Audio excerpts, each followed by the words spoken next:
as I walked around the dilapidated streets, historically threatened by floods, earthquakes, fires, and epidemics. There was a feeling that no natural disaster could eradicate. This is a village full of simplicity and poetry, where the soul lives and is nourished by the people and the earth. Filled with excitement on discovering this hidden treasure, the first thing we noticed was the hospitality of the citizens of this bodacious village. Though maybe few, their personalities are grand, and we were instantly welcomed with a tour. One keynote was the pride they felt of their own home and community they created. The second thing was the ancient language. When waves of Greeks left their country in search of more prosperous lands, settling in southern Italy, they brought their customs, language, culture, and civilization with them. Especially during the late medieval period, Latin, Greek, French, Germanic, Arab, and Spanish languages were all spoken in the area.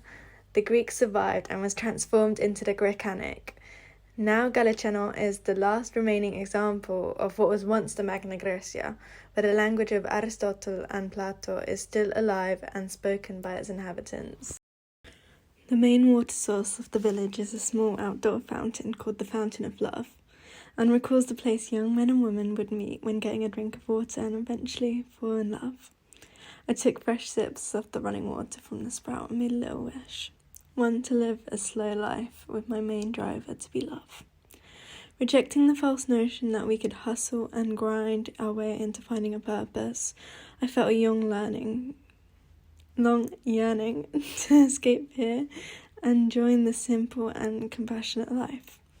We could take a lot of inspiration from this special place to fuel an active resistance against our current systems, which are not set up for people to just live and work together, but rather be more focused on individualistic desires. I think so much of the reason unsustainable systems are justified in what we're trying to keep up with, an unnatural pace of constant growth under capitalism so we can earn more and get more. It's clear that here relationships, community, and living in the present has a higher value than any material object. In the upper part of the village you can find a Greek theatre. The shape of the balcony is due to the Hellenic philosophical vision, as the community recognise themselves in the theatre and see reflected their values, traditions, so spectators sit to enclose those who recite and perform. But unlike the traditional Greek theatre, this one is set with no doors to let actors come and go, but instead the wind can move freely through the stunning natural backdrop. We mindfully ate our food in a village's quaint restaurant overlooking the beautiful mountain landscapes. It was made with care by hard-working hands and fresh ingredients. I reminded myself to be extremely grateful in this moment.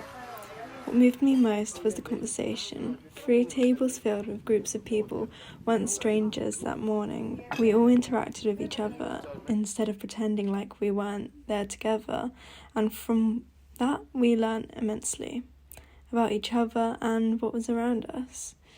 This is what I crave in life. My sense of curiosity and longing for human connection was so fulfilled that day. People coming together to share culture, food, stories, and laughter. My heart was really happy.